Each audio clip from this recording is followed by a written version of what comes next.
Buenas a todos, nos hemos desplazado a las hispanas tierras de Toledo, de hecho en un enclave espectacular con vistas a la ciudad sagrada de nuestro país, para reunirnos con Gonzalo Rodríguez.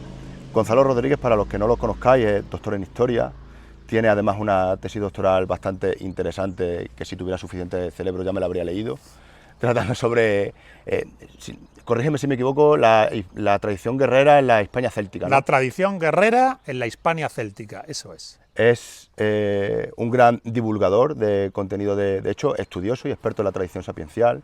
Tiene un gran recorrido en redes como YouTube, en su canal El Aullido del Lobo y La Forja y la Espada. Además colabora en otros canales como Acción Literaria Dúnedain.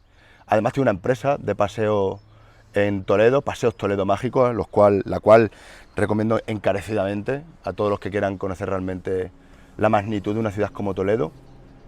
Y estamos aquí para presentarles ciertas cuestiones que nosotros creemos de suma importancia en la carrera de las armas, como puede ser el actual problema nihilista, el actual problema de carencia de la fe, los conflictos futuros, cuáles pueden ser nuestros puntos flacos, más allá del materialismo de la instrucción, la falta de materiales, contra un enemigo que todavía no ha presentado cara, todavía incorpóreo, pero que sin duda tenemos a las puertas. Y vamos a comenzar con una pregunta simple, directa, que es, ¿qué es un guerrero? Vamos a ver. Como has comentado, yo me muevo en las coordenadas del tradicionalismo perennialista, ¿no? El tradicionalismo perennialista es una cosmovisión tradicional integral, casi metahistórica, donde hay una serie de categorías que de manera absoluta permanecen en un plano metafísico que el plano físico refleja, recoge, encardina o encarna. No sé si hasta aquí me he explicado, pero que sirva muy sintéticamente para saber desde qué ángulo estudiamos nosotros las cosas. Bien, pues desde dicha cosmovisión tradicional, desde el tradicionalismo absoluto integral, el guerrero es una parte fundamental de la naturaleza humana. El guerrero es un arquetipo, una idea, fuerza. Es en el Sanatana Dharma, en la tradición hindú, que yo os traigo muchas veces a colación, por ser la tradición más antigua, que más largo tiempo se mantuvo viva e inalterada, el Satriya es la casta guerrera, servir y proteger.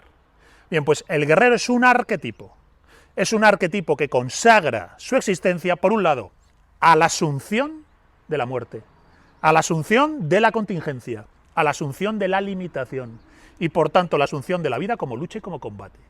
Una lucha y un combate que tiene, por un lado, una dimensión externa y material, servir y proteger. Servir y proteger. La fuerza del guerrero está al servicio de aquellos que carecen la fuerza para defenderse. Servir y proteger. Pero es un servir y proteger que responde a un ideal espiritual. La patria, la tradición, la trascendencia, el linaje, servir y proteger, patria, tradición, linaje. Y si esa es la acción hacia afuera del guerrero, hacia adentro es mucho más profundo incluso. Porque hasta el más humilde zapatero estaría llamado a integrar en su vida la ética del guerrero, las enseñanzas espirituales del arquetipo del guerrero, lo que yo llamo, cuando escribo sobre estos temas, el guerrero espiritual. Esto es la cruzada interior, la defensa interior, la articulación de la personalidad. Frente a la personalidad que deriva del temor y del apego, de la duda, de la obsesión, del mero psiquismo del campo mental, hay una disciplina interior que articula al sujeto por dentro. De algún modo permite disciplinar la mente, disciplinar el cuerpo, disciplinar la palabra, disciplinar la acción. Entonces, el guerrero, en ese sentido espiritual, no es ya la casta guerrera, servir y proteger, tradición, patria y linaje, sino que además el guerrero trasciende, la profesión, la casta, y se traslada a una enseñanza espiritual universal. Hasta el más humilde zapatero tiene que saber confrontar su vida con las enseñanzas del guerrero, que suponen toda esa dimensión, que supongo que hablaremos después, relativa al honor, el valor, el coraje, la disciplina, la rectitud de palabra, la rectitud de pensamiento, la rectitud de acción. No puedes vivir en un campo mental indisciplinado. Tienes que ser una persona en este sentido disciplinada, purificada, donde lo que tu mente proyecta sobre la realidad es pura objetividad. Tienes una actitud impersonal, desapasionada, entregada y al mismo tiempo distanciada. Esa frialdad que se reivindica, bueno, pues en todas las tradiciones espirituales para la acción guerrera, ¿no? El guerrero tiene que saber luchar en estado de presencia. Bien, pues eso mismo te lo aplicas a ti en esa dimensión espiritual del arquetipo del guerrero. Y no sé si me he explicado, que siempre que hablo de estas cosas yo creo que acabo enrollando. Sí, además, eso que explicaba se integra bastante bien con la concepción actual de la idea de guerrero. Pero claro, ese concepto metafísico de lo que es un guerrero, que es un común, se repite a lo largo de la historia y a lo largo del globo. No nos vamos a ir a ningún sitio, se puede encontrar matices, pero un guerrero es un guerrero, y cuando se habla de guerrero se viene perfectamente a la cabeza lo que es, porque está escrito. Pero un guerrero nace o se hace. Vamos a ver, en lo que tenga que ver con el satrilla, con la casta guerrera, con servir y proteger, se nace con dicha vocación. Naces con una predisposición, con una ecuación personal que te lleva a integrarte en la casta guerrera. Recordar las 4 castas, ¿verdad? El brahman, el satrilla, el vaisya y el shudra. El guardián de la tradición como sabiduría, como espiritualidad, como conocimiento. Servir y proteger a dicha tradición, a la comunidad y al linaje, el satrilla. El vaisya, producir los bienes, organizar la logística que permite la prosperidad y el sustento. Y el shudra, la fuerza de trabajo que sostiene la acción del vaisya, el que articula la producción. Entonces, estas 4 castas, que son fundamentales en la cosmovisión tradicional, tienen en el satrilla un elemento clave, porque el brahman y el satrilla van unidos. Por decirlo así, el druida y el guerrero van unidos. Son los guardianes de la comunidad y de la tradición de dicha comunidad. Son los guardianes de la cosmovisión que informa dicha comunidad y al mismo tiempo los guardianes de la propia vida material de dicha comunidad. El vaisya y el shudra son los que dan el sustento. Bien, pues fijémonos, puedes nacer con la vocación, con la ecuación de servir y proteger, con la ecuación del guerrero. Si no te la orientan bien, es posible que acabes mal. Cuanto más pura es esa vocación, si no se te orienta, puedes acabar metido en problemas. Puedes acabar siendo un macarra o puedes acabar siendo un mamarracho. Pero si te organizan bien, acabas viviendo para servir y proteger. Patria, tradición y linaje. Bien, ese es el guerrero que nace. Pero luego, hemos dicho, se hace, sí, se hace. Por un lado, porque el que nace con la vocación la tiene que desarrollar, y por otro lado, porque si hay una imagen paradigmática, arquetípica, o por decirlo así, metafísica del guerrero, esa ya corresponde a todos. Ya sea el brahman, ya sea el satrilla, ya sea el vaisya, ya sea el shudra, todos están llamados a hacer de las enseñanzas de la tradición guerrera elemento fundamental en la articulación de su personalidad. Y entonces que hay un guerrero que nace, que formará parte de la casta guerrera, de los satrillas, y hay un guerrero que se hace, que da igual en qué lugar de la sociedad esté. Tiene que saber encardinar su personalidad con las enseñanzas de dicha tradición, donde aparece por encima de todo el sentido el sentido del deber, la entrega al bien, la verdad y la belleza, como dice Platón, el bien, la verdad y la belleza. Una idea muy clara de la verdad, el honor y el valor. La verdad, el honor y el valor. Y al mismo tiempo un elemento que muchas veces se olvida en la tradición guerrera, que es la fe total. El guerrero no puede dudar. El guerrero sabe que en esta vida está de paso, que el protagonista primero de su existencia será la muerte, que todo lo que busca, que quiere o que acumule, lo perderá el día que fallezca. Que es capaz de galvanizar dentro de sí una especie de mónada invicta, esfera invicta de luz, conciencia, presencia, poder, valor o coraje, o habrá pasado por la vida sin enterarse de nada. Bien, esa dimensión interior de ese arquetipo del guerrero como guerrero espiritual, eso ya atañe al conjunto de la sociedad. Y una sociedad sana es la que traslada la ética guerrera al conjunto de la sociedad, no solo a los que ejercen dicha profesión. No solo al satrilla, sino al conjunto de la sociedad se le traslada las enseñanzas espirituales de la tradición guerrera. Y entonces aparece una sociedad de personas muy fuertes, muy unidas, muy entregadas, muy capaces de trascender su individualidad, es decir, capaces de actuar en un estado supraindividual. Me da igual si tengo miedo, me da igual si tengo frío, me da igual si tengo calor, me da igual si estoy alegre o me da igual si estoy triste. Lo que debe ser hecho, debe ser hecho. Esa es una de las vías predilectas del guerrero, ¿verdad? Lo que debe ser hecho, debe ser hecho. Trasciendo mi yo. Mi yo tiene miedo, mi yo tiene apego, mi yo está alegre, mi yo está triste. Bien, a mí mi yo me importa un bledo. Yo tengo órdenes y las cumplo. Y me da igual si tengo frío, si tengo calor, si estoy triste o si estoy alegre. Lo que debe ser hecho, debe ser hecho. Bien, pues eso que es un pilar fundamental de la tradición guerrera es el karma yoga de los guerreros de Arjuna, ¿verdad? Que es el guerrero que duda y que Krishna le dice, no dudes. El guerrero no duda. Lo que debe ser hecho, debe ser hecho. Te da igual el llanto, te da igual la alegría. Lo que debe ser hecho, debe ser hecho. Bien, pues esa enseñanza de la tradición guerrera es la que sí que debe trasladarse al conjunto de la sociedad, no solo al satrilla, no solo al profesional, no solo al que entrega su vida profesionalmente a servir y proteger, sino al conjunto.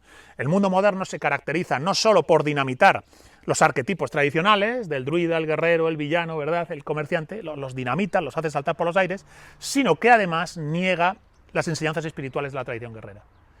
Es decir, a los jóvenes no se les habla del honor, ni de la verdad, ni del valor, ni del compromiso con la patria, la tradición y el linaje. Ni se les habla de trasciéndete a ti mismo, adopta una actitud supraindividual. Mírate al espejo y di, chaval, tú que estás ahí enfrente, en el espejo le dices, no vas a reír, no vas a llorar, vas a aprender de carrerilla, yo te voy a enseñar. Y entonces me va a dar igual si estás triste o si estás alegre. Y me va a dar igual si tienes frío o si tienes calor. O me va a dar igual si tienes miedo o si tienes apego. Porque lo que tienes antes que nada son órdenes. Órdenes que cumplir al servicio del bien, la verdad y la belleza. Al servicio del Dharma, se diría en la India, que es un concepto muy profundo, que en gran medida está también en la Grecia antigua, cuando se habla del arete, cuando se habla de las askesis, cuando se habla del propio concepto de cosmos, el propio concepto de polis, está vinculado también a estas ideas. Bien, pues, la tradición guerrera, por un lado, es el satrilla, pero por otro lado es una ética y una espiritualidad que debe trascender el marco profesional del satrilla y empapar a toda la sociedad, y especialmente empapar a la juventud. La juventud es la que tiene que resonar con más intensidad con el arquetipo del guerrero. Aunque luego profesionalmente seas, pues no, un guía turístico. Aunque luego profesionalmente seas un humilde carpintero. Aunque luego la vida te salga un poco mal y hayas estado dando tumbos. Dando tumbos de un lado a otro, sin embargo no perdiste la brújula de los valores de la tradición guerrera. Claro, pero es que en esa tradición el héroe, cuando completa su viaje, vuelve a la sociedad de la que partió y la cambia con la experiencia que ha recibido en su viaje, que daría, por ejemplo, paso como nuestros grandes escritores de la Edad de Oro cambiaron la sociedad a la que volvieron tras venir de donde venían, que era la de la guerra. Bueno, vamos a ver, es que aquí estamos entrando en un ámbito precioso, que es el viaje del héroe. El viaje del héroe es una estructura narrativa arquetípica, que existe a priori en la mente humana. El viaje del héroe no es una creación de la fantasía humana, es una estructura a priori que tiene la mente humana para contar las cosas. Esta estructura del viaje del héroe, la conocemos todos, ha sido descubierta. Fue descubierta, sistematizada, por Joseph Campbell, el autor estadounidense, con su famoso libro El héroe de las 1000 caras. Bien, pues el viaje del héroe es una estructura narrativa arquetípica, con el héroe que está en inconsciencia, no sabe que tiene misión, tarea y destino, recibe la misión, la tarea y el destino y emprende la marcha. Y pasa del mundo ordinario, del mundo común, al mundo de la aventura, de la tarea, de la misión, de la cruzada. Y al completar la misión, la tarea y la cruzada, vuelve al mundo ordinario, pero él vuelve cambiado. Ya no es el mismo. Se podría decir que ha vivido una especie de elevación ontológica de la personalidad. Ya no es un mero individuo con temores y apegos, me gusta, no me gusta, quiero, no quiero, sino que es alguien totalmente imbuido de un deber, de una verdad que ha hecho suya. Entonces él ya no es simplemente fulanito, sino que ahora fulanito es el canal por el que circula el bien, la verdad y la belleza. Entonces esa prueba que aparece en el viaje heroico y que le hace regresar, esa estructura narrativa, resulta que está presente en la vida real. En la vida real, me has hablado de los autores del siglo de oro, en la vida real, la élite cultural y espiritual de una sociedad está integrada por hombres y por mujeres capaces de hacer el recorrido completo del viaje del héroe y volver de la batalla, de la aventura o de la cruzada con ese aprendizaje que eleva espiritualmente a su sociedad, que eleva y galvaniza en un horizonte ideal a dicha comunidad. Un ideal, en este sentido, que tiene que ser de carácter espiritual trascendente, esto es, recuerdo de la muerte y grandeza del alma.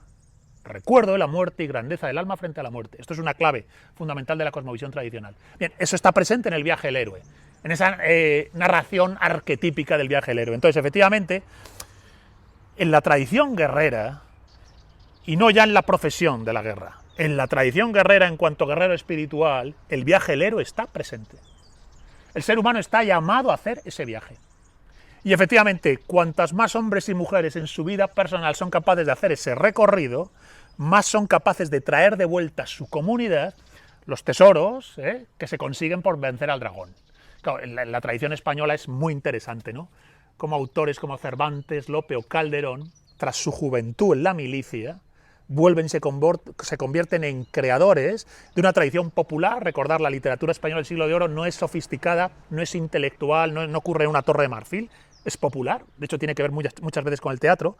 Bien, y esa cultura popular acaba galvanizando a la sociedad en una elevación cultural, espiritual, alrededor de esa poesía, de ese teatro, de esa novela, ¿verdad? Entonces, bueno, el caso de España, la verdad es que sería paradigmático, es muy interesante, ¿no? Podríamos desarrollarlo, pero es muy No. Cervantes, su mayor tesoro, no su brazo. El lugar natural del guerrero se puede decir que es el campo de batalla.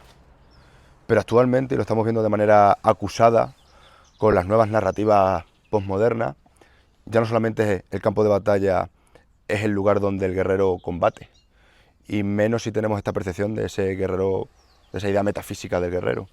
Nosotros desde Empecinado nos gusta mucho referirnos a esos 3 combates en el que libramos nuestra batalla en la vida: el combate armado, el combate físico y el combate espiritual. Comprendiendo así el combate armado, el que tiene que desarrollar, obviamente con las armas, en el que debe de instruirse, como que decía también los samuráis, no, solo tengo mi espada. No, nosotros no solamente tenemos nuestra espada, también tenemos que desarrollar nuestro combate físico. Tengo que estar fuerte, tengo que estar instruido, tengo que estar sano. Y luego además tengo el aspecto espiritual que lo integra. Tenemos el combate espiritual. ¿Cómo actualmente, hoy en día, tal y como están las cosas, un guerrero o una persona operativa integra en sí estos 3 combates? Bueno, son fundamentales. Lo he tratado en alguna otra conferencia que creo que conocéis, Enseñanzas espirituales de la tradición guerrera, quien se atreve gana, who dares win, que se dice en inglés. Y vamos a ver, esos 3 niveles, es decir, si asumimos que hay unas enseñanzas espirituales de la casta guerrera que trascienden a la casta guerrera y que pueden impregnar a toda la sociedad, esas enseñanzas versan sobre la idea de combate, la vida como lucha, como cruzada, como guerra. Y en esta guerra, en este combate, esos 3 niveles: la espada, el cuerpo y el espíritu. Bien, pues esto te lo puedes aplicar a tu vida personal. Tú tienes que saber que tu cuerpo tiene que estar sano y fuerte y bien alimentado. No puede ser un degenerado. No puede ser un borracho, no puede ser un drogata, pero tampoco puede ser un adicto a los carbohidratos, ¿vale? Tienes que saber comer, tienes que saber madrugar, tienes que saber organizarte con los ritmos circadianos del sol, tienes que armonizarte con la naturaleza, porque tu cuerpo es pura naturaleza y tienes que saber armonizarlo con la naturaleza. Entonces hay una disciplina física. Luego dices, no, ¿cuál es mi espada? Bien, pues tú tienes que saber cuál es el don, la cualidad que se te ha dado. Cuál es el elemento que se te ha dado diferenciador en el que eres fuerte. Ya sea porque eres de ciencia, ya sea porque eres de letras, ya sea porque eres un gran deportista, ya sea porque eres un gran estudioso. No lo sé, ya sea porque tienes un don de gente desarrollador o un carisma deslumbrante. No lo sé. Recuerda cuál es tu espada y aprende a afilarla y a manejarla. Es decir, tienes que saber cuáles son tus dones y ponerlos a tu servicio. Disciplinarlos, entrenarlos, afilarlos. Y luego, por supuesto, la lucha espiritual, que es la más importante. ¿Quién manda? Esa es la pregunta que te tienes que hacer. ¿Quién manda en esta cabeza? ¿Quién manda en esta persona? ¿Quién manda en esta vida? ¿Quién manda en Gonzalo? La pequeña biografía de Gonzalo. La pequeña historia, no, cuando era niño, luego me hice joven, no sé qué, me fui de casa, este trabajo, este otro. La pequeña historieta que cada uno tiene y que mayormente es diminuta. ¿O quién manda? El bien, la verdad y la belleza. ¿Quién manda? Pensar recto, hablar recto, actuar recto. Lo he dicho antes, mírate al espejo y di, ni vas a reír ni vas a llorar. Vas a aprender de carrerilla, yo te voy a enseñar. Y lo primero que voy a disciplinar va a ser mi mente. Y después voy a disciplinar mi cuerpo. Y luego voy a disciplinar mi palabra. Entonces, creo que esos 3 niveles que se aplicarían en la profesión de la guerra, ¿no? El campo de batalla físico, el campo de batalla armado y el campo de batalla espiritual, son trasladables de manera metafórica, como alegoría, a tu propia persona. Y tendrás que disciplinar tu cuerpo, tendrás que disciplinar tus armas y tendrás que disciplinarte espiritualmente. El cuerpo es obviamente lo que tienes que hacer, es tu soporte, es tu caballo, ¿verdad? Luego, ese arma, esa espada o esa ametralladora, por decirlo así, o la artillería, ¿no? ¿Cuál es mi artillería? Tienes que hacer un ejercicio de autoconocimiento. ¿En qué soy fuerte? ¿En qué soy bueno? ¿Qué cualidades tengo? Pues a por ellas. Las tengo que refinar al máximo. Y finalmente, ¿quién manda en mí? Muchas veces cuando se habla de espiritualidad yo hablo todo el rato de ese tema y nunca sé si me explico del todo porque a veces pienso que no hago más que palabrería, joder. Pero, ostras, espiritualidad al final significa quién tiene autoridad, jerarquía y orden sobre esta cabeza. ¿Quién tiene? Vivimos en nuestra mente, vivimos en nuestra personalidad, en nuestro psiquismo. Bien, ¿eres capaz de establecer un principio de autoridad, jerarquía y orden en tu campo mental? ¿Eres capaz o no de establecer un principio de autoridad, jerarquía y orden en tu psiquismo? Porque si no eres capaz de hacer eso, eres un esclavo. De hecho, peor que eso, eres un niño pequeño que ha crecido en un cuerpo ya grande. Y eso se tiene que acabar. Madurar es decir, mando yo.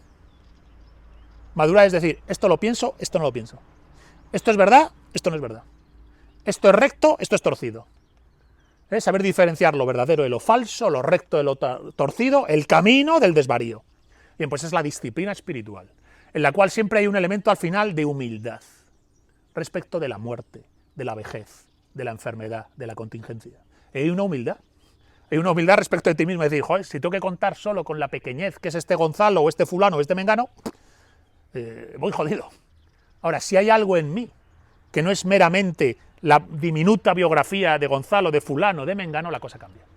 Tú tienes que hacer ese ejercicio de conexión interior que trasciende tu individualidad, que te lleva a eso que llamo yo una elevación ontológica, ¿no? Supraindividual de la personalidad, donde adquieres estados de lucidez, de conciencia, de presencia, de comprensión, de empoderamiento interior, que se dice, de libertad respecto de tu alma, de libertad respecto de ti mismo. Es decir, solo eres libre si consigues que tu yo te obedezca. Solo eres libre si consigues que tu cuerpo y mente te obedezcan. Y si no te obedecen, estás jodido. No eres libre, así que no perteneces ni a los brahmanes ni a los kshatriyas. Porque el ideal del brahman y el kshatriya es la libertad de quien se conquista a sí mismo. En este sentido, yo creo que, fijémonos, ¿no?, en la propia identidad histórica nacional española, un elemento fundamental es la reconquista. Bien, pues yo digo que la reconquista tiene una enseñanza espiritual. Tú naces en estado de carencia, naces en estado de ignorancia. Apenas sabes que estás derrotado y que debes gobernar eso que has sido derrotado. Apenas sabes que estás perdido, que estás en tu pequeña paranoia, ¿verdad?, en tu histeria personal. La gente vive sin saber que está jodido de la cabeza. Digo, pues disciplina ya eso.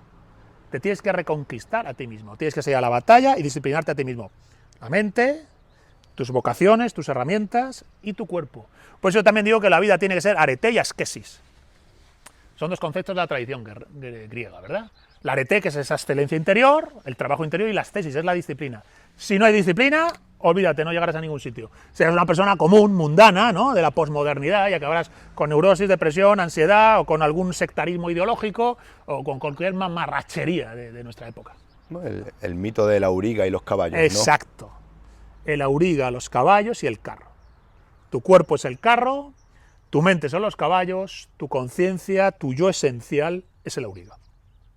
La gente vive sin conciencia presente, sin el auriga, sin el yo esencial. Viven atrapados en su maldita cabeza, llena de chorradas y estupideces. De hecho, hay un hecho que también que se ve en Cuentos de la Traición, lo trata en algunos de tus vídeos.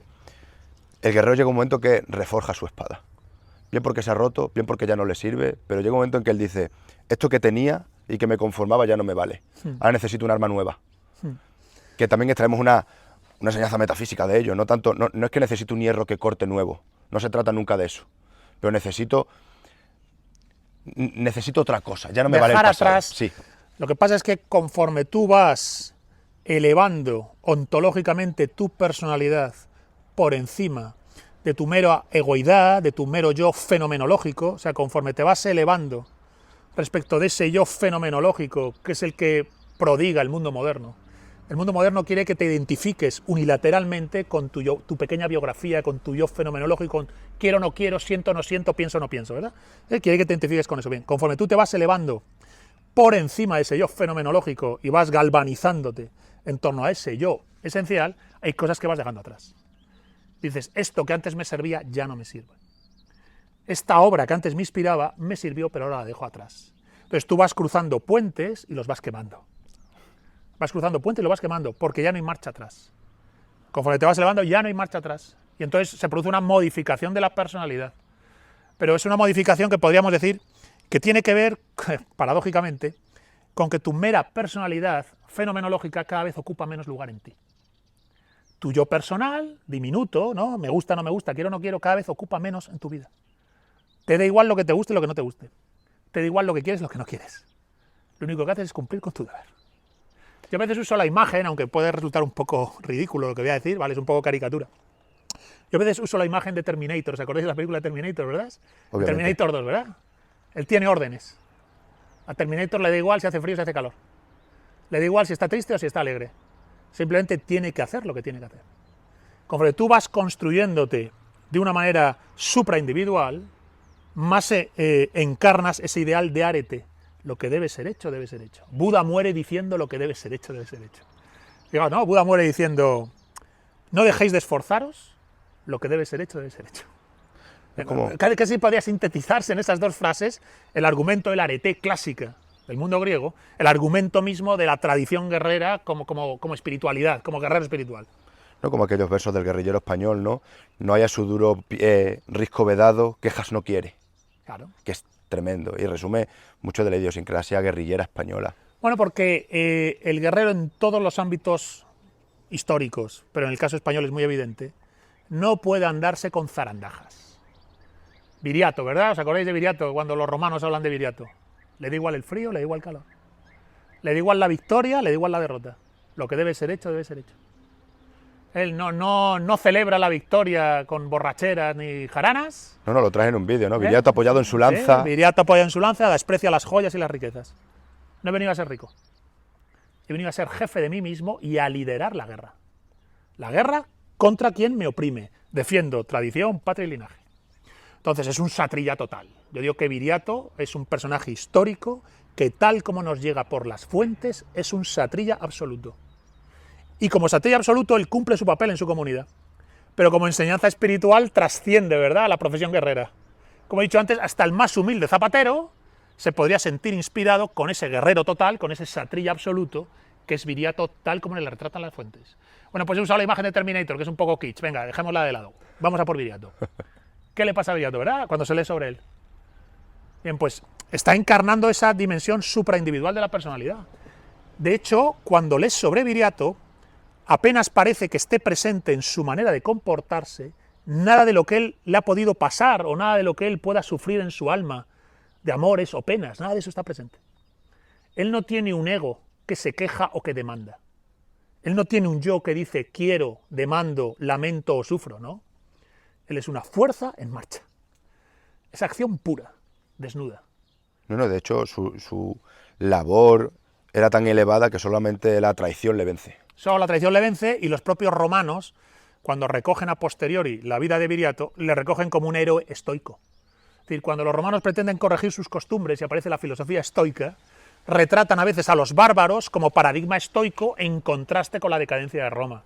También lo sabéis, lo he mencionado en mi libro sobre los bárbaros, el discurso famoso de Boadicea, ¿verdad?, la reina de los britanos, que da un discurso en el que retrata a los britanos como héroes estoicos, que están por encima de las mundanidades que pretende poner Roma sobre el tapete como progreso. Entonces dice, eso que Roma llama progreso y que llama libertad es esclavitud y es debilidad. La libertad implica estar por encima de eso que Roma está poniendo sobre el tapete. Por eso los romanos son degenerados, según dice Boadicea en su discurso, y nosotros no. ¿Recordáis el discurso donde Roma es retratada como decadente? La verdad es que cuando lees lo que dice Boadicea de Roma se podría aplicar a la civilización occidental contemporánea.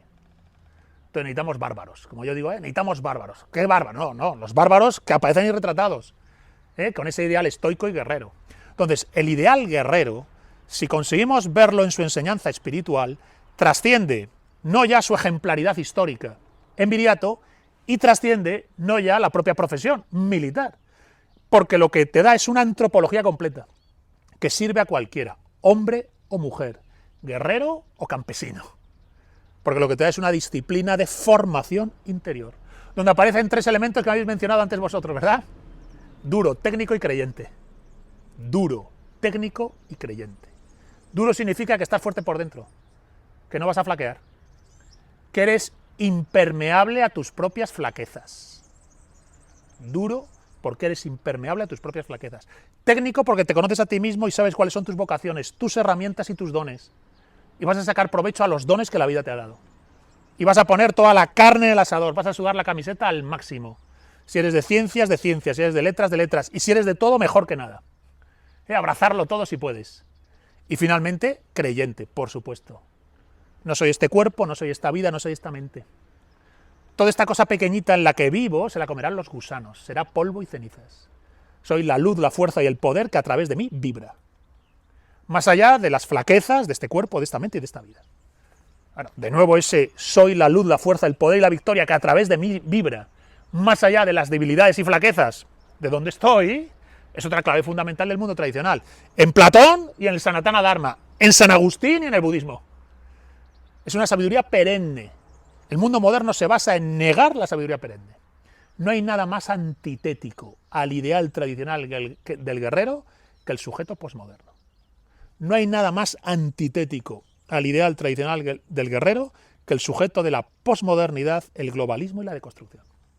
Si queremos destruir la decadencia y degeneración del mundo moderno, tenemos que nosotros mismos convertirnos en ese, entre comillas, guerrero espiritual.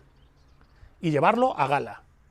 Y ser abanderados del regreso del guerrero frente al hombre moderno. Que es cualquier cosa menos un guerrero. Puede ser a veces a lo mejor un buen militar.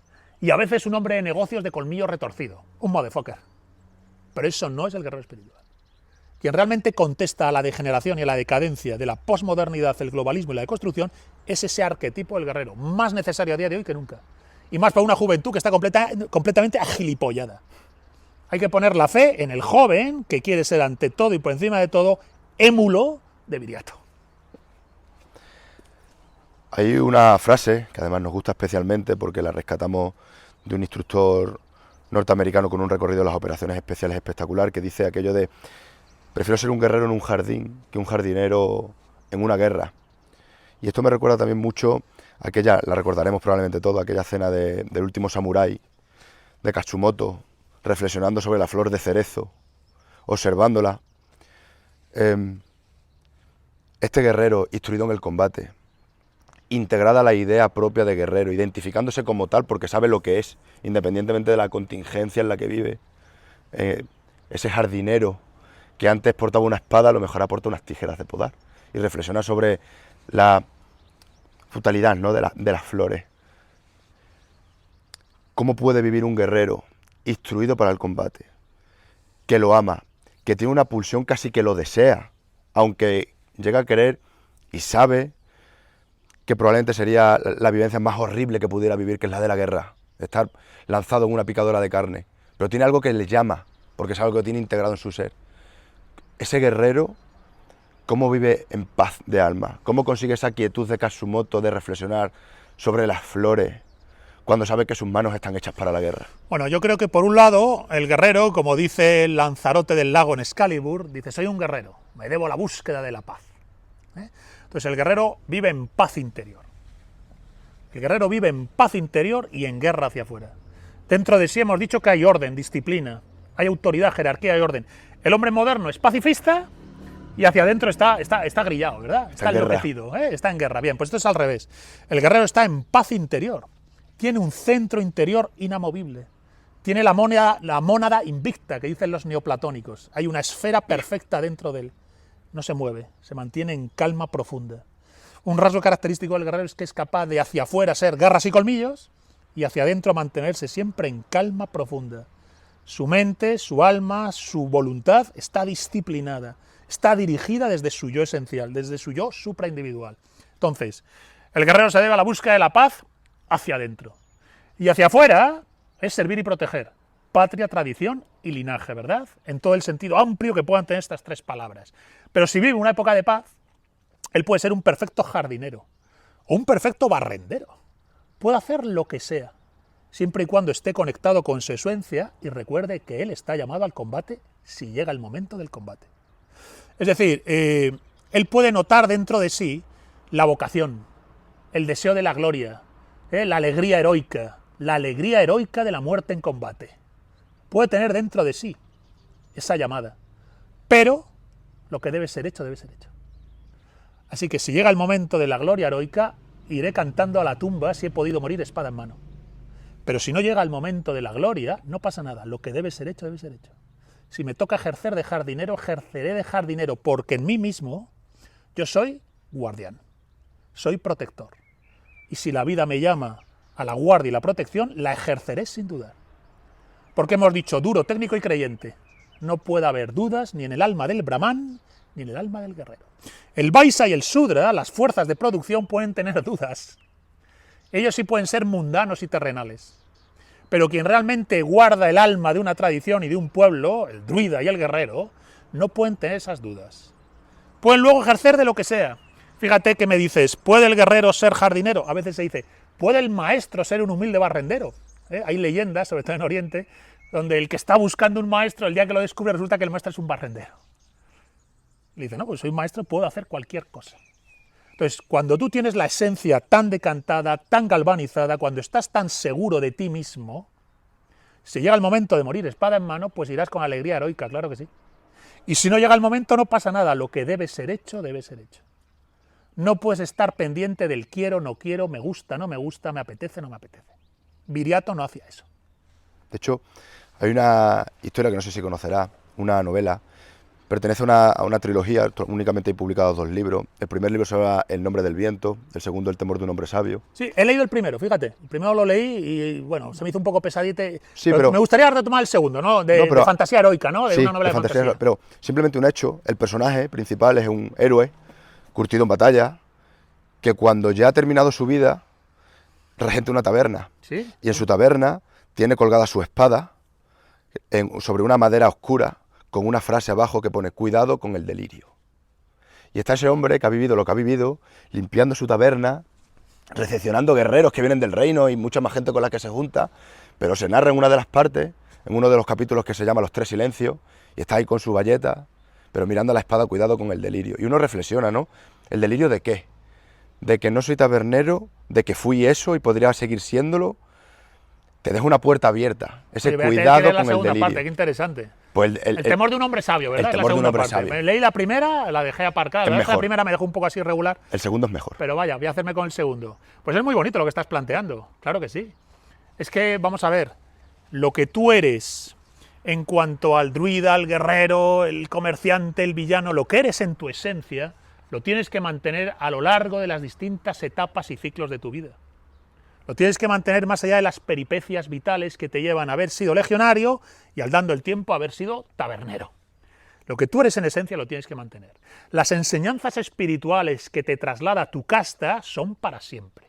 Las enseñanzas espirituales de las castas superiores, ya sea el druida o el guerrero, son para siempre, aunque hayas sido siempre un humilde tabernero. Entonces, una vez tú tienes claro la esencia y la enseñanza, la doctrina y la práctica, tú la mantienes en tu vida independientemente de las peripecias de tu existencia, a nivel profesional.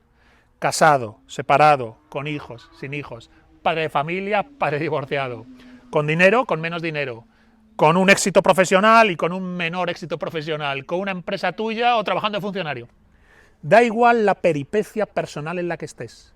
Si te mantienes en tu centro, doctrina y práctica, si te mantienes en el Dharma, en el Arya Dharma, ¿no? El sendero ario, ¿no? Que se dice en la tradición hindú, si te mantienes en el sendero ario, tú te mantienes en la rectitud y puedes ser un humilde tabernero y saber lo que eres en esencia.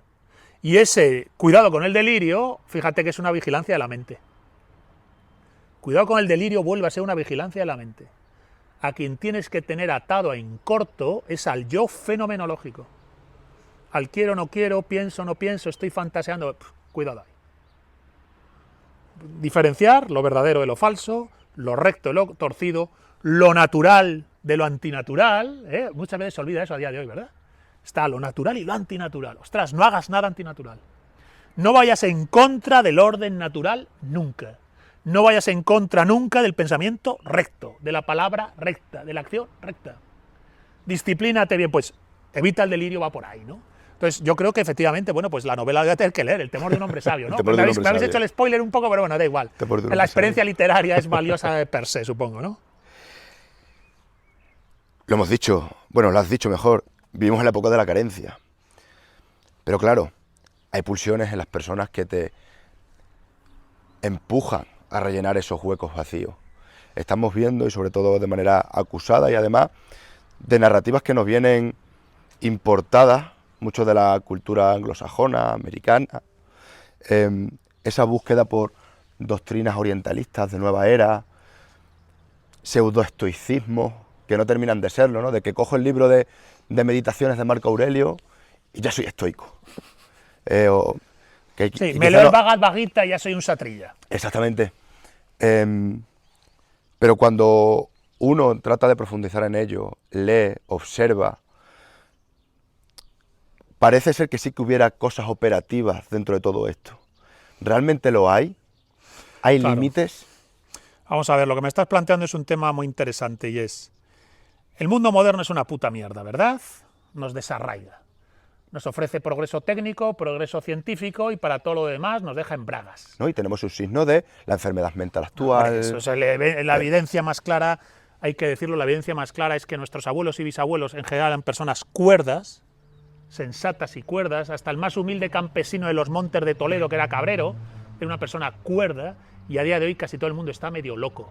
Y encima en la juventud se da el índice de suicidios más grande de la historia. En la juventud. Yo no soy tan viejo, pero cuando yo era joven, pues los jóvenes pocas veces se suicidaban. Tenían que venir de situaciones o psiquiátricas muy graves o familiares completamente desarboladas. Y ahora es algo que está a la orden del día. Yo tengo un amigo bombero que el otro día me dijo que no hay una sola semana en la que no reciban un aviso de suicidio. No pasa una sola guardia, dice él, no tengo una sola guardia en la que no haya un aviso de suicidio, que a veces se consuma, a veces no. Pero siempre hay un aviso de suicidio. En los últimos 3-4 años, toma ya. Eso no es ni medio normal. Eso no es normal. El ser humano no tiende a autodestruirse y suicidarse, joder. Entonces, el mundo moderno es una puta mierda, ¿vale?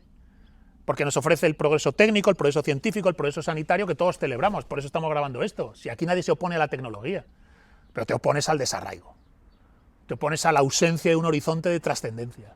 Te opones a un ideal de gloria trascendente. Te opones a vivir sin honor, sin verdad, sin valentía. Te opones a vivir sin tradición, linaje y patria. Te opones a vivir sin la idea de misterio, la vida es misteriosa. Entonces, frente a esta basura, hay que volver a la tradición, a la cosmovisión tradicional. Y claro, en ese regreso a la tradición no sabes cómo hacerlo. Vas dando palos de ciego y no sabes cómo hacerlo.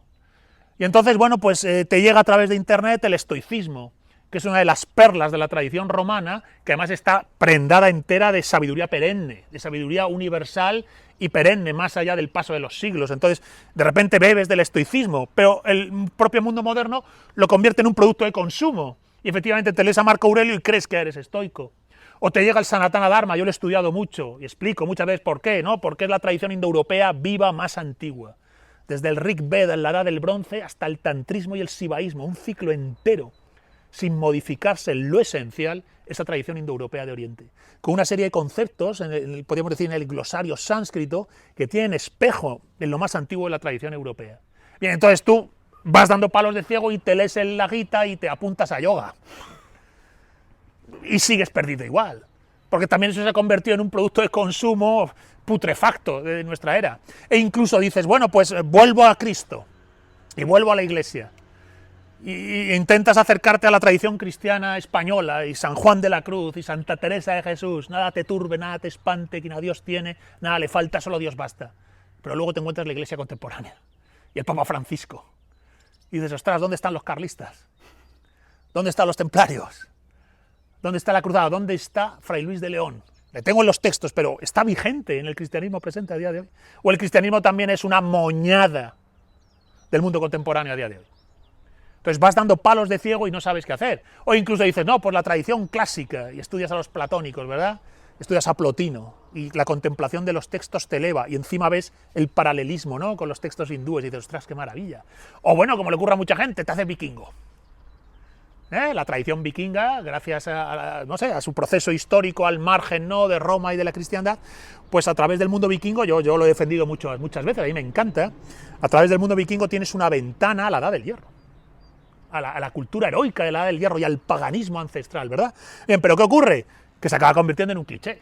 Lo hemos visto todos, ¿no? Te vas al gimnasio y hay un mamarracho allí que en realidad no sabe de nada y se ha hecho 4 tatuajes vikingos y no sé qué y los ha mezclado con la política, no sé qué. Vale, tío, no pasa nada, está bien.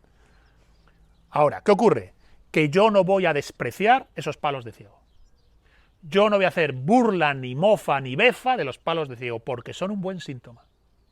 Esos jóvenes que dando palos de ciego pretenden ser estoicos, pretenden ser yogis, pretenden ser vikingos, pretenden ser espartanos, pretenden ser neoplatónicos, pretenden ser nuevos carlistas o nuevos templarios, aunque a priori en una capa superficial digas, joder, puto Kali Yuga, maldita sea, qué desordenado está el mundo, es un síntoma de personas que están buscando una contestación frente a la putrefacción moderna. Es un síntoma de que hay personas que quieren armarse con anticuerpos frente al cáncer de la modernidad, de la posmodernidad, el globalismo y la deconstrucción. Ahora, por ahora solo es un buen síntoma. Hay que conseguir que se trascienda el síntoma y se convierta en algo real. Que aparezca una especie de nueva juventud rebelde, hermanada en torno a un ideal espiritual, antimoderno, enraizado, por decirlo de algún modo, en ese, no sé cómo decirlo, en esa plantilla básica de enseñanzas espirituales que nos traslada la tradición guerrera. Quizás es que hemos perdido en España esa aspiración que un día, durante mucho tiempo, fue bastante operativa, de hecho España fue bastión de ello, que es la búsqueda del camino de santidad y heroísmo. Total. ¿Dónde ha quedado eso? Claro, yo lo reivindico siempre. Cuando tú estudias la tradición española, y la puedes poner en paralelo con la tradición medieval europea, la puedes poner en paralelo, bueno, no te digo ya con Oriente, ¿no?, el Ramayana o el Bhagavad Gita, resulta que el ideal fundamental de la cosmovisión tradicional es el héroe y el santo. Y de hecho, si lo puedes unir, mejor. Héroe y santo al mismo tiempo. El monje y el guerrero. El santo y el héroe son el ideal más alto al que puede aspirar un ser humano. Es decir, no hay aspiración más radical, más vertical que el heroísmo y la santidad.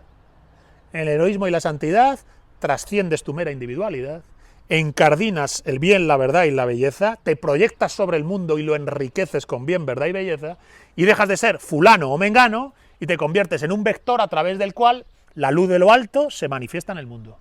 Dejas de ser fulano y mengano porque eres el canal por el que circula el bien, la verdad y la belleza, la arete, las quesis, ¿no?, el nous también, el yo central de la tradición griega. Bien, pues todos esos elementos que vas encontrando en el pasado tienen que ver con esto, con el heroísmo y la santidad.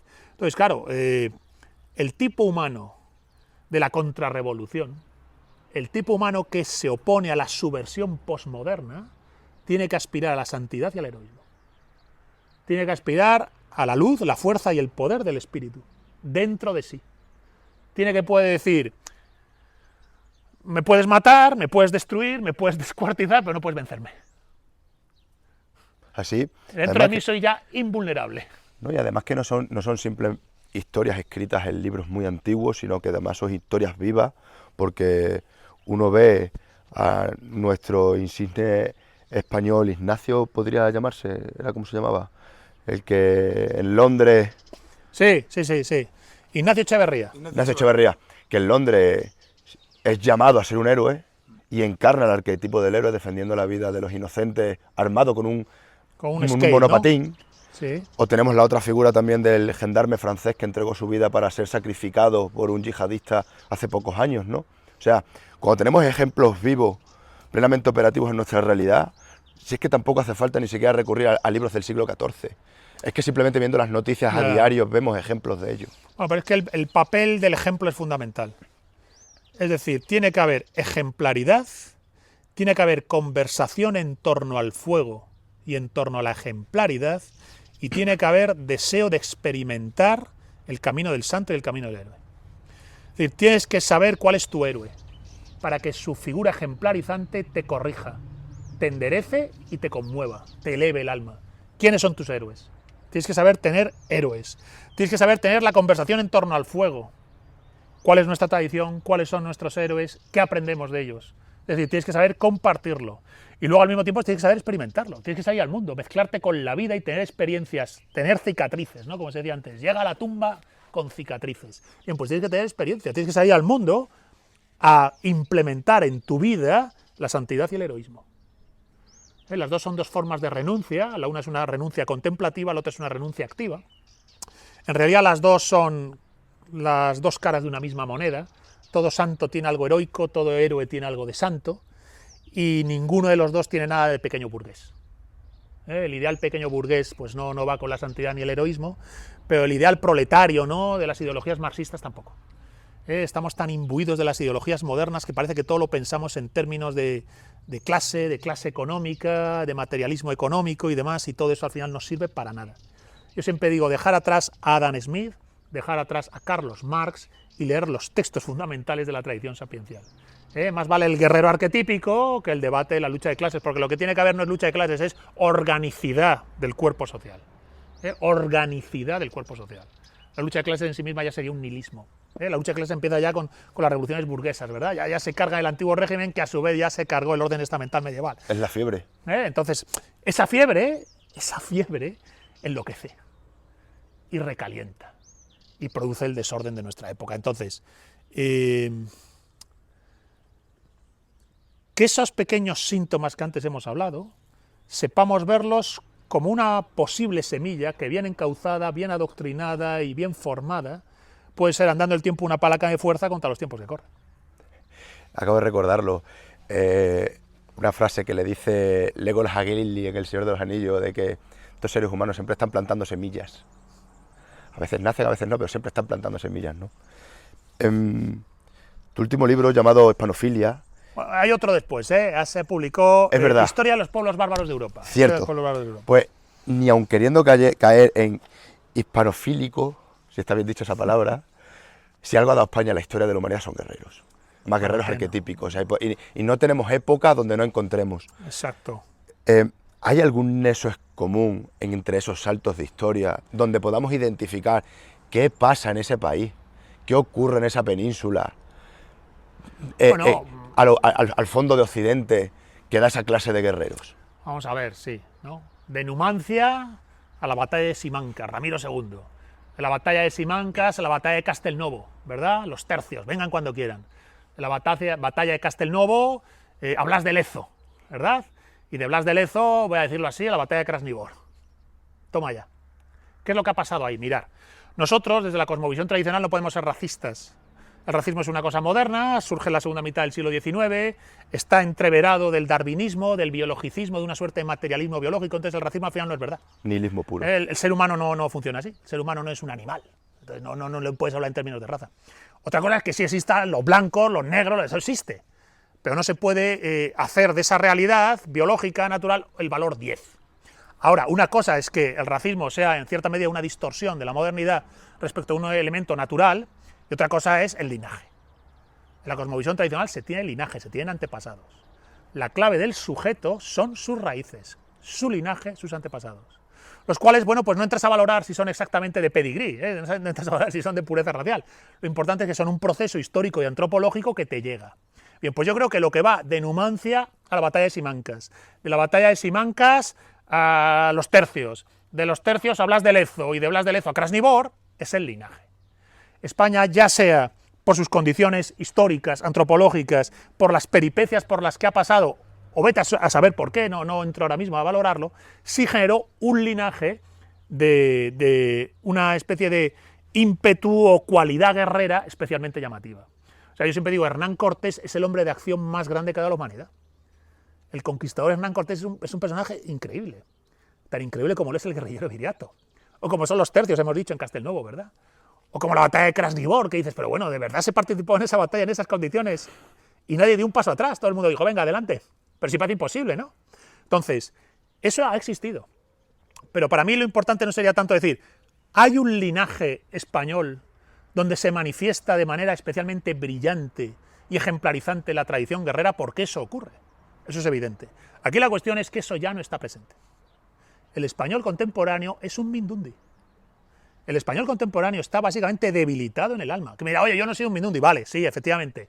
En los gimnasios y en los clubes de defensa personal y el otro día en el Valle de Lozoya, pues no había Mindundis cuando estuvimos entrenando, ¿verdad? Pero la sociedad española está debilitadísima. Apenas participa del ideal guerrero. No hay una juventud envalentonada con el ideal del honor, con el ideal de la verdad, el honor y la valentía. Y cuando se envalentona a veces lo encarrila en forma de tribus urbanas, de guerrillas absurdas, ¿no? De tribus urbanas, o de mero macarrismo barato, que apenas no aporta nada. Entonces, yo diría que bueno sería saber mirar a ese pasado para que adopte ese valor ejemplarizante y germine el regreso de la tradición guerrera en España, que a día de hoy no está presente.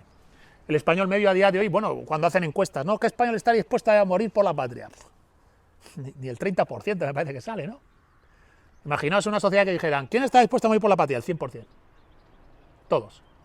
Más aún, ¿quién está dispuesto a unirse con quien haga falta, del norte, del sur, del este o del oeste, para defender la verdad? Y te dirán, el 100%.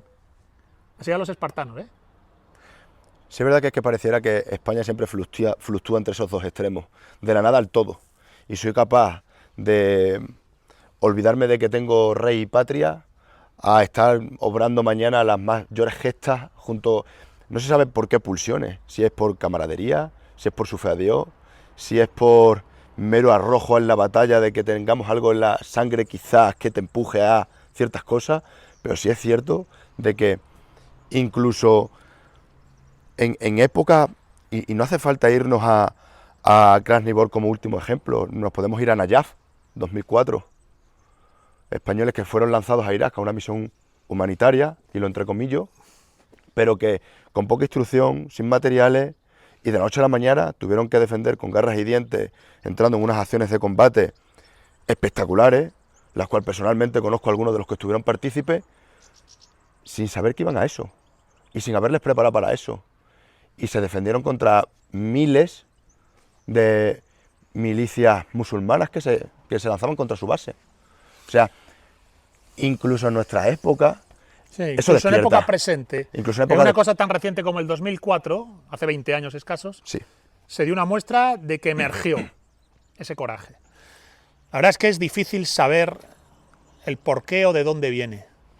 Gonzalo, ejemplos de compañeros con los que hablo en Afganistán 2010, 2012, despliegue, hasta una unidad que por ejemplo despliega mucho en Afganistán. Bueno, he colado aquí, es que aquí tenemos un tercer participante, lo cual no vamos a nombrar, pero tenemos un tercer participante, por eso hablo de una tercera persona. Pero cargando a lomo con su MG42, con su munición, que a lo mejor lleva, no sé, 40 kilos encima, remontando una cota, porque resulta que es la única posición en la que tiene que hacer fuego efectivo sobre el enemigo, haciendo acciones heroicas, tapadas por la política, que no han trascendido a la opinión pública, que no comentan porque el español medio no habla de lo que hace, porque no tiene ese ego que le llame a hacerlo, porque no es cultura tampoco, bueno, pues pero yo que es pienso presente. que fíjate qué paradoja. Por un lado, en época presente y en escenarios tan rudos, ¿no? Tan desgarradores como los que me comentas de Afganistán, ¿no? de Oriente Próximo, en un escenario tan desgarrador como ese, soldados a veces que ni siquiera tienen toda la preparación que debería habérseles dado, se comportan con una presencia de ánimo que deslumbra. Eso es muy valioso. Significa que de verdad todavía se puede despertar en el español medio una especie de luz y fuerza interior que dice, me pongo el mundo por montera y venga lo que venga, aquí estoy, ¿verdad? Pero al mismo tiempo que ocurre eso, ocurre que hay una sociedad, unos políticos y unos medios de los que nunca hacen referencia a eso. Es decir, estáis hablando de algo que conocéis vosotros, pero que la sociedad no lo ha recibido. Me estás contando algo que lo habéis vivido vosotros, pero que no ha trascendido a ningún medio de comunicación, ni se ha hecho un documental, ni nadie nos lo ha contado. Bien, esa es la enfermedad. Es decir, todavía hay cuerpo sano en la pasta humana de los españoles, y por eso me contáis lo que me contáis, pero a nivel institucional, y por decirlo así, cultural, el cuerpo está enfermo. Porque lo normal sería que quisiéramos conocer esa aventura heroica que tuvisteis. Lo normal sería que la sociedad española se sintiera orgullosa de que sus soldados, joder, se enfrentaron a una cosa que realmente a priori hubiera desanimado a cualquiera, y se pusieron el mundo por montera y dijeron a la mierda.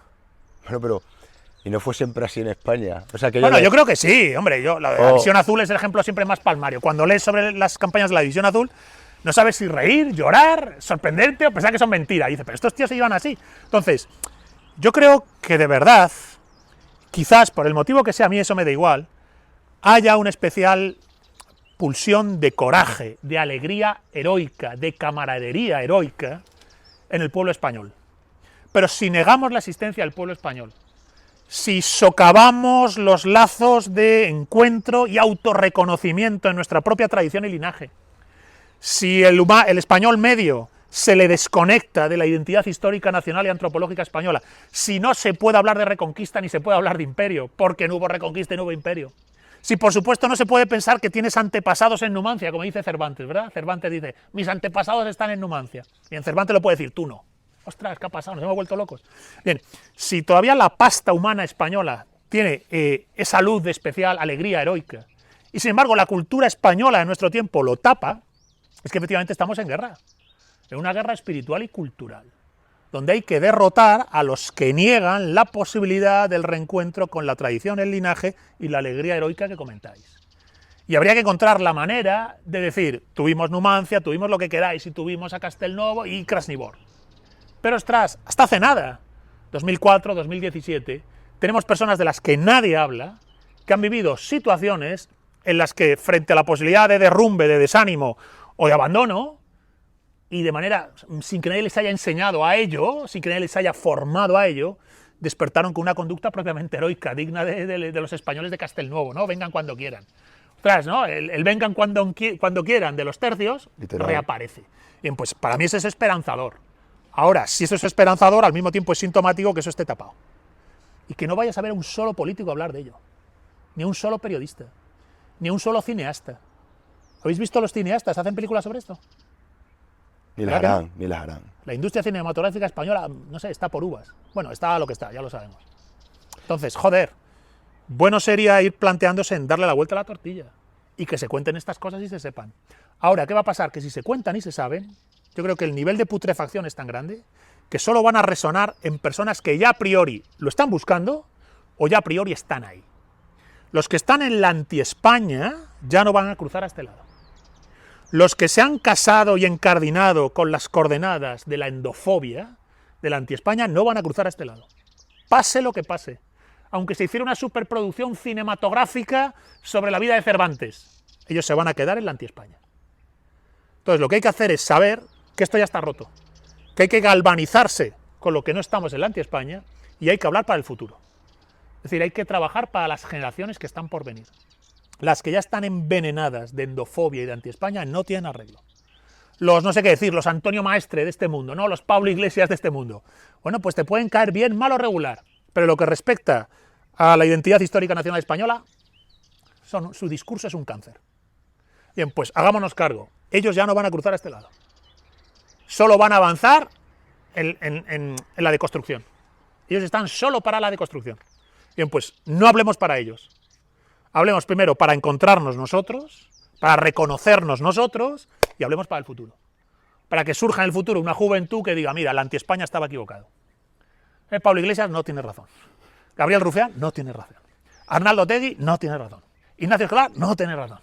¿Y quién tiene razón? Miguel de Cervantes, cuando escribe El cerco de Numancia. Ah, sí, Miguel de Cervantes.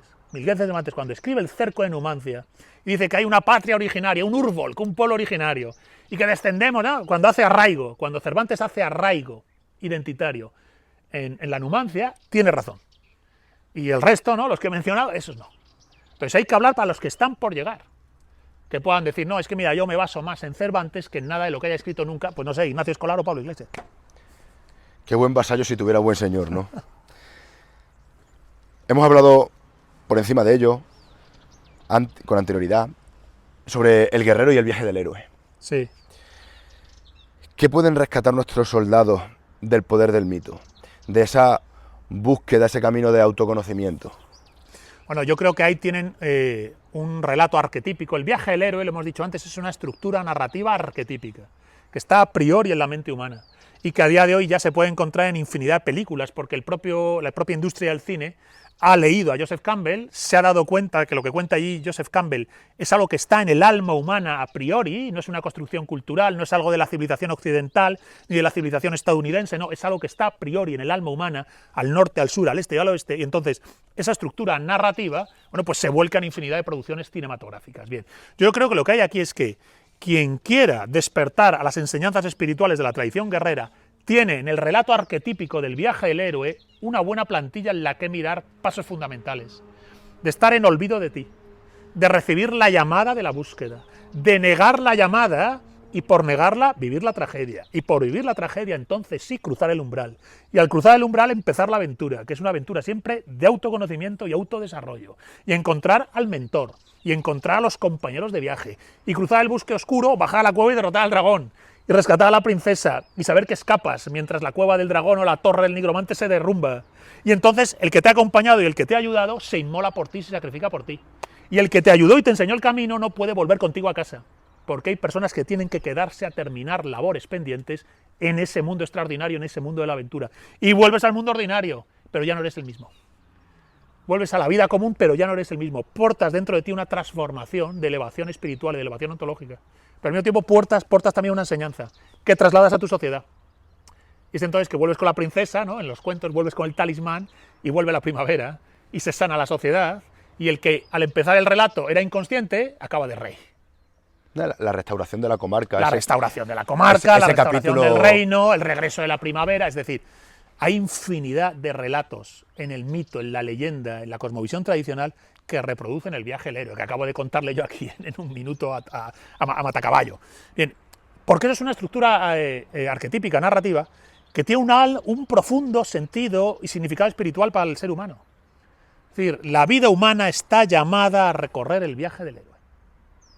La vida humana está llamada a implementarse desde la ignorancia a la conciencia, de la cobardía al valor, de la falta de coraje al honor y la lealtad, del egoísmo al compañerismo, del miedo al monstruo a bajar a la cueva del monstruo y derrotarle. Es decir, todo lo que es esa plantilla del viaje del héroe, que tiene como 24 pasos, ¿no?, en el esquema de Campbell, además es que luego se despliega como un fractal, ¿no? Cada uno de esos fragmentos del relato pueden ser en sí mismo una novela, un cuento, una leyenda o un episodio o un momento de tu vida. Entonces tiene una riqueza espiritual, casi psicológica, por decir, terapéutica, muy grande. Y yo creo que en las enseñanzas espirituales de la tradición guerrera, del guerrero espiritual, del guerrero arquetípico, y no solo la profesión, del guerrero arquetípico, no solo el militar, sino también cualquiera, ¿no?, debe estar llamado a tener una disciplina castrense, autoridad, jerarquía y orden. Bien, pues en la articulación de la personalidad conforme autoridad, jerarquía y orden, una buena plantilla que te orienta es la plantilla del viaje del héroe. Yo creo que todo ser humano está llamado a meterse en la cueva del dragón y derrotarle. Y si no se anima a ello, desperdiciará su vida. No hay vida más desperdiciada que la que pasa por este mundo sin afrontar la lucha con el dragón. Eso me lo enseñó mi maestro Antonio Medrano. Grande. Estamos viendo en los últimos años, sobre todo con la aparición del conflicto de Ucrania, sobre todo con el impacto de que tiene ver en suelo europeo, la aparición de nuevo de un conflicto así, un encarnizamiento del campo de batalla especialmente abrumador, porque creo que nunca la guerra fue tan encarnizada como es ahora. Si bien la aparición de la pólvora hizo que los hombres ya no se mataran mirándose a la cara, ahora ya no te mata ni siquiera una persona, te mata un robot. Te mata un dron, que en algunos casos incluso va dirigido con inteligencia artificial, o sea, ya no hay ni una mente humana operativa detrás. Con esta nueva aparición de nuevas técnicas, procedimientos, nuevos sistemas de armas, que están poniendo sobre el tapete cómo se van a configurar las guerras del futuro, nadie está hablando de lo que para nosotros creemos que va a ser el verdadero campo de batalla que va a determinar la victoria o la derrota o la supervivencia, para que incluso los que terminen esa guerra se integren de manera operativa a la sociedad a la que vuelvan, que es el plano de la guerra del espíritu. Y ya no solo en el plano personal, íntimo, de la salvación de tu propia alma o tu propia fe, sino lo que es el propio alma de Occidente, de la luz propia de Europa. ¿Qué importancia crees que van a tener en el futuro las religiones en las guerras del futuro? Te lo he comentado antes, yo creo que por un lado la inteligencia artificial va a desarbolar nuestro modo de vida en los próximos 5 o 6 años, no más. antes de 5 años, muchísimas cosas van a quedar cambiadas para siempre por la llegada de la inteligencia artificial, incluida la guerra, en el ámbito material, en el ámbito puramente militar, ¿no? Una guerra como la de Ucrania. Bien, la propia guerra va a quedar completamente modificada por la inteligencia artificial. Los efectos que va a tener la inteligencia artificial en nuestra vida no podemos ni imaginarlos, acaban de empezar. Ahora mismo ya, bueno, puedes encontrar que escuchas una canción y dices, ostras, la última canción de Slayer, y te dicen, no, lo ha hecho una inteligencia artificial y no has sido capaz de reconocerlo. Eso ya está pasando. Entonces, la inteligencia artificial va a cambiarlo absolutamente todo, incluida la manera de hacer la guerra. Ahora, si ese es el ámbito técnico que lo modifica todo, el ámbito antropológico lo que va a modificar también todo es el regreso de la religión. Mejor dicho, el regreso de la tradición, de la cosmovisión tradicional. El recuerdo de la muerte, la vejez, la enfermedad, la contingencia y la dimensión de la trascendencia. La dimensión del autoconocimiento y un yo esencial que gobierna el carro y los caballos. Es decir, yo creo que vamos a un mundo en el que cada vez va a haber más personas, hombres y mujeres, que confrontan abiertamente, sin paliativos, el paradigma moderno de vida. Va a haber cada vez más hombres y mujeres que hacen una impugnación total a la antropología moderna, que van a negar que el ser humano sea una pura casualidad, de un universo aparentemente casual, de existencias puramente contingentes y materiales, atrapadas en tu propio ego, en tu propio psiquismo, que lo más que aspiran es a la democracia y los derechos humanos. Bien, pues va a haber una sociedad que va a decir, no quiero democracia, quiero aristocracia, no quiero derechos humanos, quiero deberes humanos. Quiero que el arete, de donde deriva Aristoi, aristocracia, quiero que el arete me constituya, no el demos, la arete. Y no quiero vivir en los derechos humanos, quiero vivir en los deberes humanos, quiero saber cuáles son los deberes que tengo, desde el mismo momento en que nazco. Entonces, creo que se va a ir produciendo una modificación cultural, filosófica, antropológica, en la que cada vez más, por decirlo así, lo religioso, entre comillas, va a confrontar lo moderno. Y lo va a tener que hacer, si quiere hacerlo de manera saludable, de una manera realmente eficiente, lo tiene que hacer trascendiendo el integrismo. Recordad, el mundo moderno se ve amenazado por el nihilismo materialista de la modernidad y por el nihilismo religioso del salafismo, el integrismo religioso musulmán. Son dos monstruos. Son las hordas de Gog y Magog, son Escila y Caríbidis, ¿no? Bien, pues esos dos monstruos se van a confrontar con un regreso de la cosmovisión tradicional en su sentido eminente. La cosmovisión tradicional en su sentido eminente no puede tragar con el fanatismo religioso, con los obsesos de Dios, es una forma de nihilismo, y no puede tragar con la posmodernidad, que es el nihilismo de la poshumanidad, ¿no? De donde estamos ahora, ¿no? De la subjetividad, ¿no? Que pretende autodeterminarse. Bien, pues frente al nihilismo subjetivista de la posmodernidad y el nihilismo de los obsesos de Dios del salafismo, surgirá otra cosa. Esta otra cosa se está preparando ahora, se está sembrando ahora, ya hay chispas que son anuncio y vanguardia de esa contestación. Bien, pues ese elemento va a ser, junto con el auge de la inteligencia artificial, dos elementos que los próximos 15-20 años van a estar cada vez más presentes. La inteligencia artificial a nivel material, que va a cambiarlo todo, y la aparición de hombres y mujeres que hacen una impugnación total a la modernidad, una impugnación total al integrismo, y que, sin embargo, haciendo la impugnación total a la modernidad y haciendo la impugnación total al integrismo, uno, no rechazan la tecnología, la van a usar, y no rechazan la religión, van a volver a ella. Fijaos lo que he dicho. Impugnan el mundo moderno, pero no rechazan la tecnología. Impugnan el integrismo religioso, pero se hacen ellos mismos religiosos. Bien, pues eso es lo que va a pasar, es lo que se está preparando. ¿Va a pasar de manera fatal, causa-efecto? ¿Es un destino ineludible? No.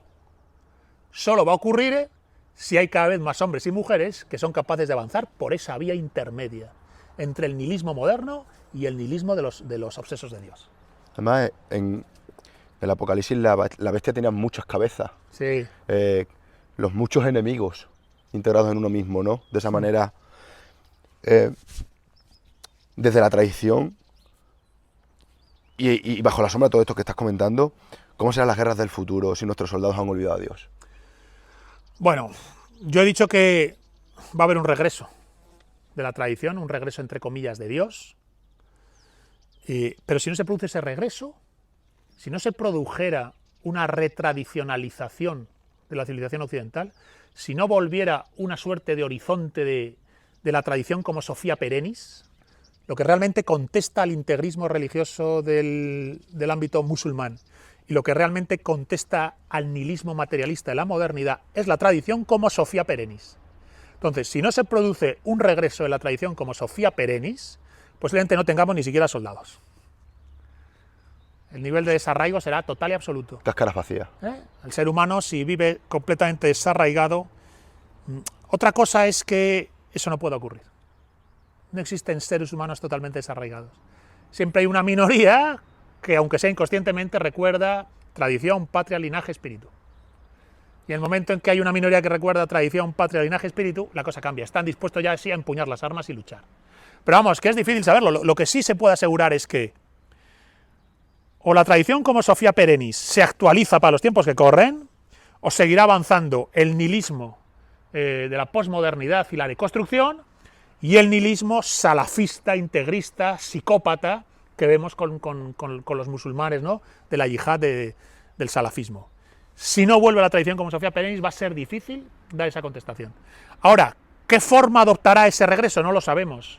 Nos gusta pensar que puede ser una actualización de la tradición católica, puede ser un regreso de la Orden del Temple, ¿verdad? Puede ser una actualización del templarismo medieval, qué maravilla, del medievo gibelino. No, y sí, lo que se produce es una actualización del medievo gibelino, ojalá. Pero yo creo que ahora mismo no podemos decretar, con lo que sabemos, qué forma adoptará en el futuro ese regreso. Lo que sí podemos es preparar, incentivar el ecosistema, el escenario, que favorece dicho regreso. Y bueno, pues a eso estamos, no me dedico a otra cosa, en mi caso. Aquí aquellos que ingresan en las Fuerzas Armadas y también los que están dentro son presas de estas fuerzas del espíritu de la época que estamos viviendo. Lo he traído en varias veces ya a colación de la charla que vamos, pero es que me es imposible no hacerlo, ya que vengo de releer de nuevo El Señor de los Anillos y no traer a Tolkien es imposible en esta charla. En el libro de las dos torres, en el capítulo Una ventana al oeste, Tolkien escribió una conversación entre Faramir y Frodo, en la que Faramir le decía: «Guerra ha de haber mientras tengamos que defendernos de un poder que nos devoraría a todos. Pero yo no amo la espada porque tiene filo, ni la flecha porque vuela, ni al guerrero porque ha ganado la gloria. Solo amo lo que ellos defienden». Claro, es que nuestra época también ataca aquello que defendemos. Si hay desarraigo, no vas a poder amar lo que ellos defienden. No tienes nada que defender.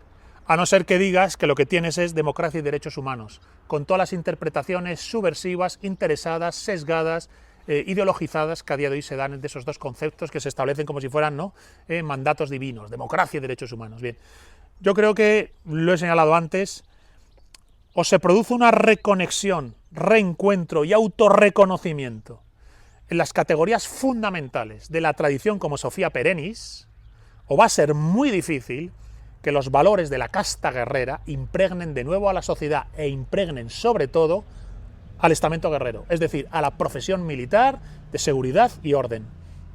Entonces, se requiere de una labor intelectual, espiritual y experiencial, dentro de ti mismo, en tu propia alma, para que realmente se produzcan las primeras simientes y anuncios de esa actualización de la cosmovisión tradicional. Ya ocurrió, fijaos, si asumimos, por decirlo así, de la segunda mitad del siglo XVIII hasta la mitad del siglo XX, fijaos, van ahí casi 300 años.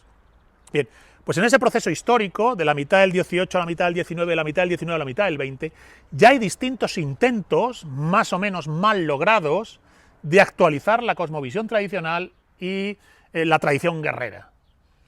No cuajaron. Ahora estamos ya en otra cosa, estamos en esa posmodernidad, globalismo y deconstrucción.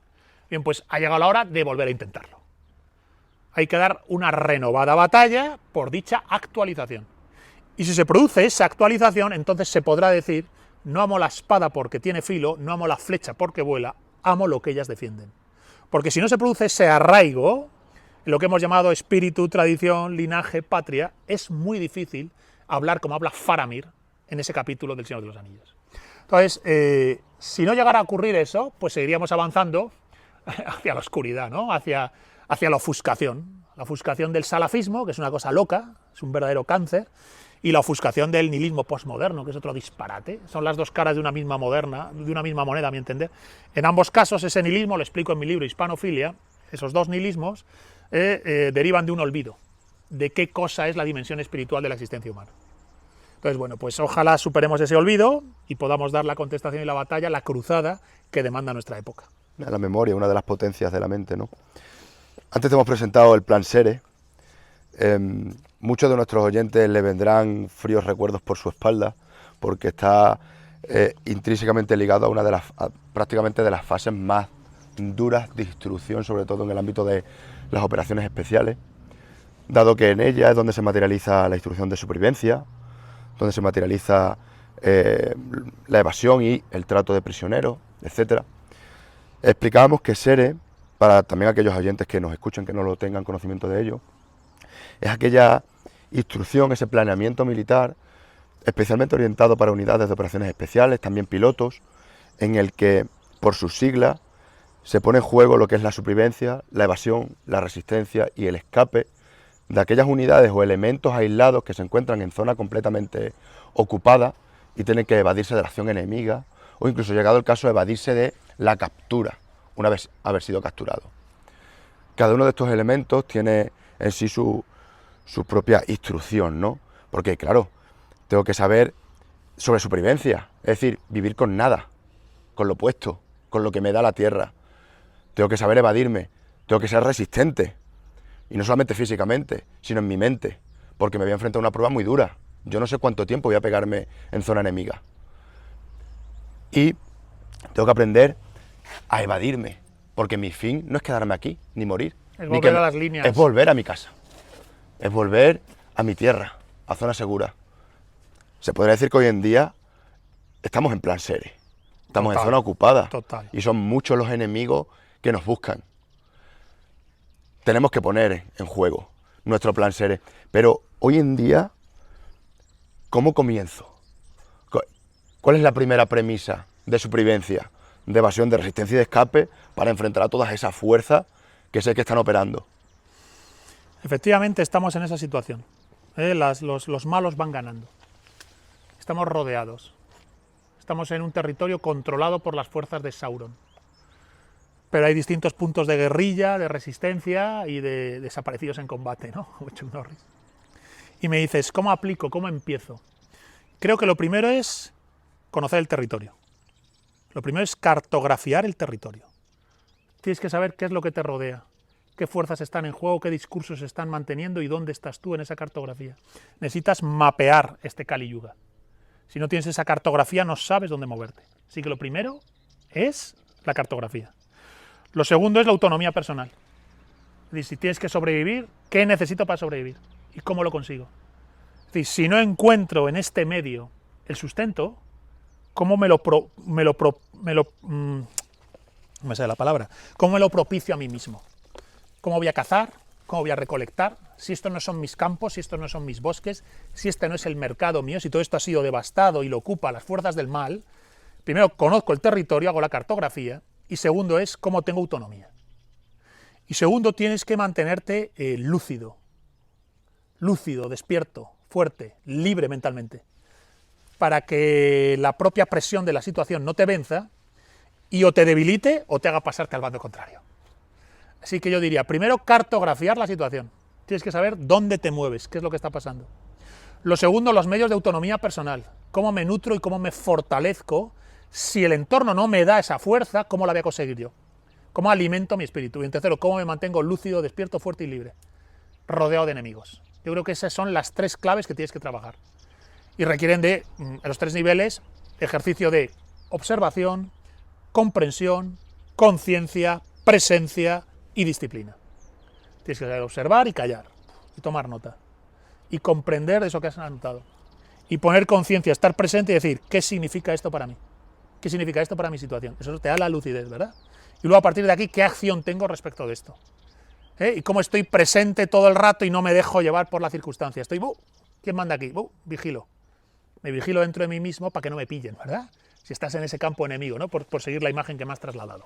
Entonces yo creo que esas serían algunas claves que me vienen así a bote pronto a la cabeza, que bueno, pues yo creo que hay que implementar en la vida diaria porque efectivamente los malos van ganando. No, y además has mencionado algo muy interesante que es la observación. La observación es el principio fundamental de la supervivencia. Actualmente el enemigo es cada vez más mimético. Ha aprendido mucho durante la época a mimetizarse y saber que bajo la mesa es donde se libran las mayores batallas y que un enemigo inidentificable es más poderoso que alguien que sí se le presenta cara. Actualmente pareciera que la sociedad hemos perdido nuestra capacidad de identificar al enemigo, más cuando son tantos los que tenemos, y hay que mantenerse en ese estado de observación constante e identificar quiénes son nuestros enemigos. Si tuviéramos que ponerle nombre, aunque sea una figura metafísica de quiénes son nuestros enemigos, ¿quiénes serían? Bueno, las fuerzas de la subversión.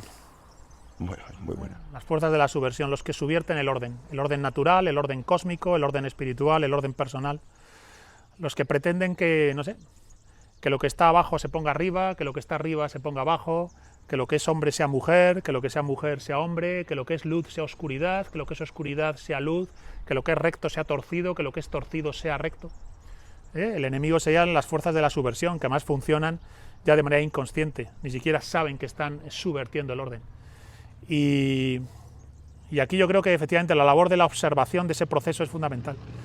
No sé, como un depredador, ¿no? Como el leopardo de las nieves en el Himalaya, contempla desde un escarpe rocoso, ¡bum!, el valle, y observa todo lo que está pasando. Tienes que saber encontrar tu escarpe rocoso desde el que observar lo que está pasando. Porque eso es lo que te va a dar también las herramientas para esa autonomía que he dicho antes, y a partir de esa comprensión y cartografía, observación, de esa autonomía que deriva de la propia comprensión del lugar en el que estás, de esa cartografía, te deriva ese estado de lucidez y de libertad. No, yo no me voy a doblegar, no me voy a desanimar y por supuesto no voy a pasar al bando enemigo. De hecho, y ya terminando, y siguiendo un poco nuestra dinámica, que al fin de cuentas nuestro público que nos escucha es el que es, España siempre tuvo claro algo, y era la lucha por su libertad. Es tanto que cuando se crean las unidades de operaciones especiales en España, España lo tuvo tan claro que él no quería operadores a la inglesa ni a la americana. Él quería guerrilleros. Él sabía que podría llegar un día en el que España iba a tener que luchar por su libertad. Y necesitaba soldados, como se dijo, capaces de hacer. ¿El qué? Capaces de hacer. Lo que fuera, aislados, en el monte, sin Claro. nada, de manera austera, sin apoyos, pequeños elementos que enarbolaran aquella frase que dije antes, ¿no? La de no hay a su duro pie risco vedado, quejas no quiere. Y podría extenderme, pero no tengo tanta memoria como para tener de memorizados esos versos. Pero España siempre lo tuvo claro. Y lo estamos olvidando. Lo estamos olvidando de que esa siempre fue la razón de ser de España. Mantenerse libre, mantenerse fuerte, comunidades sólidas, capaces de luchar de manera tan eficiente y coordinada que, llegado el caso, se reúnan todos a la sombra de una montaña y digan, comienza la reconquista, se acabó. Bueno, yo creo que tendremos que llegar algún día a ese punto, tal como están las cosas. No descartemos que tengamos que actualizar el ideal de reconquista para dar la vuelta a la tortilla a la subversión. Para dar la vuelta a la tortilla a la subversión posmoderna, pues en algún momento habrá que emprender esa reconquista. Pero bueno, la reconquista yo siempre digo que tiene una imagen muy bonita, y es que yo digo que la reconquista, la historia de España, es de lo menos lo más. Lo menos es la batalla de Covadonga, ¿verdad? Una pequeña refriega en las montañas, los moros en el Al-Ándalus, el emir de Córdoba dice, son unos asnos. ¿Qué nos importan que unos asnos nos hayan ganado? Bien, pues eso que empieza siendo tan pequeño, acaba siendo el Imperio Español, el imperio más grande de la historia de la humanidad. Entonces, de lo menos es posible lo más. Sí, Napoleón decía lo mismo, ¿no? No podemos terminar de otra manera que a la medio sombra de una encina, con vistas al Alcázar de Toledo, a la Academia de Infantería, la ciudad sacra, que leyendo una de las páginas de tu libro, El poder del mito... Ah, vaya, qué bueno. Sí, claro, no puede ser de otro modo. La página 220 subraya que unas líneas... Sé que me has instado hasta que no leyera, porque no solemos leer bien, pero voy a tratar de hacerlo bien. Gonzalo en su libro dice: ya se nos advirtió de que llegaría este tiempo de oscuridad y confusión, un tiempo para Montarace, que preparan el retorno del rey, mientras con la mano izquierda y aprovechando la medianoche del mundo, forjan las espadas que es la llama del oeste. Tengámoslo entonces presente, la tradición eterna ni se gasta ni se agota. Y no es refugio o guarida, sino armería y centro de alta formación y entrenamiento. Los modernos proclamaron así, y de manera luciferina, que tomarían el cielo por asalto. No sabían que en el cielo se guardan las armas para tomar por asalto la tierra. El retorno del espíritu será el tema de nuestro tiempo, no la ciencia, no la técnica, no la economía ni la política. Tampoco claro está el nihilismo religioso de los integristas.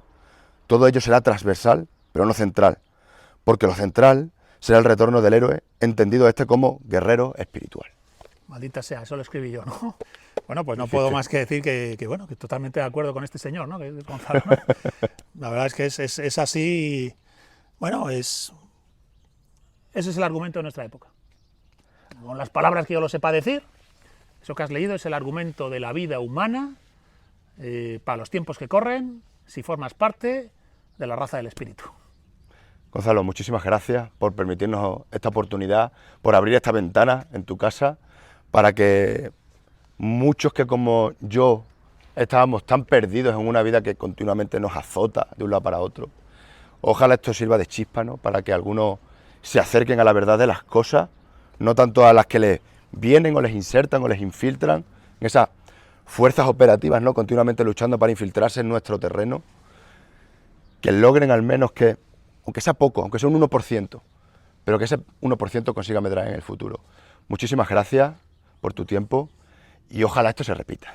Bueno, yo encantado, para otra ocasión si queréis, y bueno, pues ojalá de verdad que más allá de...